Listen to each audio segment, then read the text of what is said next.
안녕하세요. 다니쌤입니다.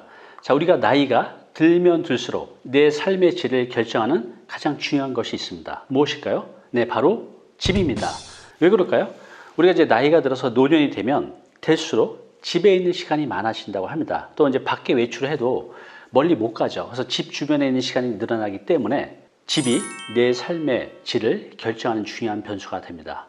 그래서 이제 많은 분들이요, 은퇴 직후에 또 공기도 좋고 경치 좋은 이 전원주택으로 사는 것을 많이 고려하고 있습니다. 자, 오늘은 은퇴 후에 더 행복한 삶을 위해서 전원주택 사는 거 고려하는 분들 많이 계시잖아요. 그런 분들을 위해서 준비했습니다. 자, 그런데 우리가 전원주택에 살기 전에요, 반드시 꼭 체크해야 할 것들이 있습니다. 이걸 모르고 했다가 굉장히 낭패를 볼 수 있으니까요, 꼭 체크하셔야 됩니다. 제 고객의 대부분 이제 50대하고 60대 분들이거든요. 10년 넘게 상담하면서 만난 분들 중에는 이 도심 아파트에 평생 살다가 은퇴 후에 전원주택으로 이사간 분들이 꽤 많습니다.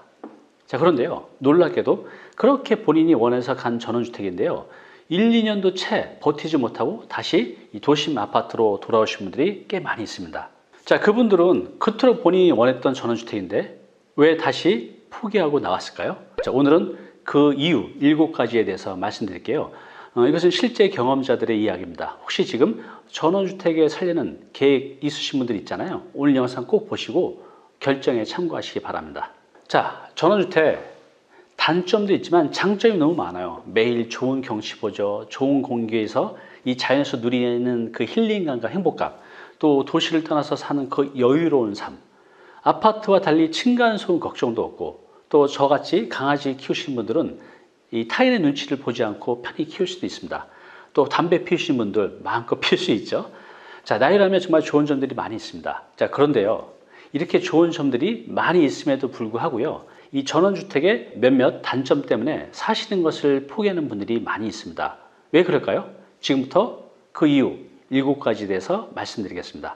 네, 첫 번째는요, 보안과 방법의 문제입니다. 한번 생각해 보세요. 밤 늦은 시간에 혼자 있는데 밖에서 자꾸 이상한 소리가 나요. 도둑인가? 아니면 귀신인가? 별의별 생각이 다 나겠죠. 특히 이제 여성분들은 이럴 때 정말 무섭다고 합니다. 우리가 이제 아파트 살 때는 여름에 말이에요, 뭐 거실 창문도 열어놓고 또 방 창문도 열어놓고 이렇게 활짝 열어놓고 자도 무서울 게 없잖아요. 근데 전원주택에서 밤 늦은 시간에 창문 열고 잔다는 게 가능할까요? 힘들죠. 실제로 이제 제 지인은 전원주택에 산 지 1년도 차 안 돼서 어떤 사건이 있었어요. 옆집에서 밤에 강도가 들어왔습니다. 그래서 그분이 진짜 죽다 살아났다고 하는데 그 경험을 하고 나서 바로 다시 전에 살던 아파트로 나온 분도 있습니다. 자, 둘째는요, 곤충과 벌레입니다. 우리가 이제 전에서 살게 되면요, 거미, 개미, 뭐 파리, 지네, 뭐 이런 벌레들이 그냥 일상이라고 봐야 돼요. 아무리 집을 잘 지어도 이 벌레가 들어오는 걸 막는 데는 한계가 있습니다. 이런 벌레가 내 앞에서 막 기어다니는 거, 이거 애교로 봐줄 수 있어야 됩니다. 만약에 이런 자신 없으시면요, 전원주택 사시는 걸 심각하게 다시 고민해 봐야 됩니다. 세 번째는요, 관리와 유지보수 비용입니다. 이 전원주택에 살게 되면 실감하는 어려움이 이 관리에 대한 부담이거든요. 아파트 한번 생각해 보세요. 뭐 청소부터 유지보수, 치안, 경비까지 관리업체가 도맡아서 다 알아서 척척 해주잖아요. 그런데 전원주택은요, 본인이 직접 다 알아서 하나부터 열까지 다 해야 합니다.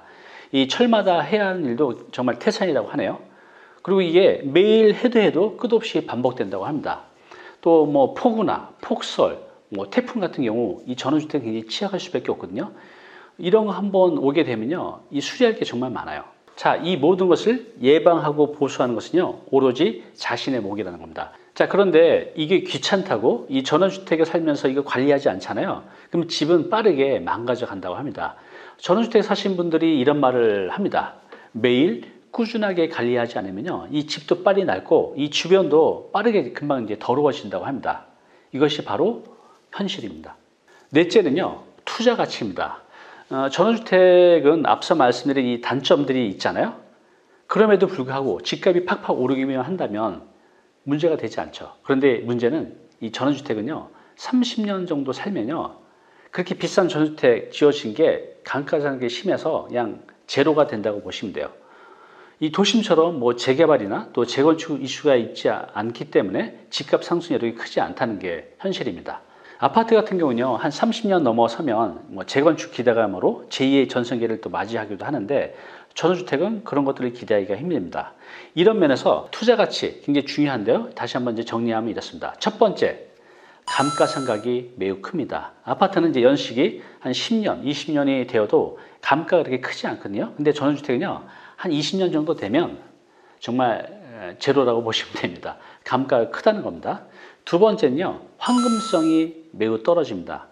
아파트 같은 경우는 황금성이 좋잖아요. 근데 전원주택은 그렇지가 않습니다. 제가 상담하면서 이 부분을 이제 피부로 느낀 부분인데요. 이제 막상 이제 전원주택 살다가 다시 도시로 나오고 싶어서 이거 팔아야 되잖아요. 잘 안 팔린다는 겁니다. 한두 달이 아닙니다. 1년, 2년을 기다려도 매수인 찾기가 힘든 경우가 있다고 합니다. 제가 아시는 분도 1년을 기다리다가 이게 안 팔려가지고 그 집을 이제 전세로 주고 도심으로 나오셨거든요. 지금 3년이 지났는데요. 아직도 팔지 못하고 있습니다. 자, 세 번째는요. 집값 상승률이 도심 아파트보다 적다는 겁니다. 이건 이제 집값의 통계를 봐도 알 수가 있는데요. 서울하고 도심의 토지가격 상승률하고요. 경기하고 지방의 토지가격 상승률은 크게 차이가 납니다. 결국 시간이 지나면 지날수록 투자 가치 면에서 보면 확실히 불리합니다. 자, 다섯 번째는요. 냉난방비의 부담이 크다입니다. 아파트에 비해서 이 전원주택은 층고도 높고 규모가 크잖아요. 그래서 여름에는 냉방비, 또 겨울에는 난방비의 부담이 꽤 크다고 하네요. 물론 이제 단열 처리가 잘 된 에너지 절감 주택 같은 경우는 이런 이제 부담을 좀 줄일 수 있겠지만, 그렇지 않다면 그 부담이 꽤 크다고 합니다. 여섯 번째는요, 생활 편의시설이 부족하다입니다. 우리가 살면서 영화관도 가야 되고 쇼핑몰도 가야 되고 또 백화점도 가야 되는데 근처에 없다는 거죠. 그리고 그 흔한 편의점도 근처에 없어서 뭐 하나 사려고 하면 차 끌고 시내로 가야 됩니다. 자, 특히 우리가 이제 나이가 들수록 어딜 많이 가죠? 네, 병원에 많이 가잖아요. 이 병원에 가는 횟수가 점점 많아지는데, 한 번 나갈 때 차가 없으면 정말 불편하다는 거죠. 또 제때에 가야 되는데 이 시기를 놓치면 위험하기까지도 하잖아요. 이 부분이 좀 단점이라고 볼 수 있습니다. 네, 마지막 일곱 번째는요, 외로움과 고독감입니다. 우리 인간의 행복은 관계에 의해서 결정이 된다고 합니다. 부부가 함께 살 때는 괜찮은데요. 만약에 두 분 중에 한 분이 먼저 가시게 된다면 혼자 살게 되잖아요. 이때 그 혼자 살 때 그 고독감, 그 외로움이 견디기가 힘들죠.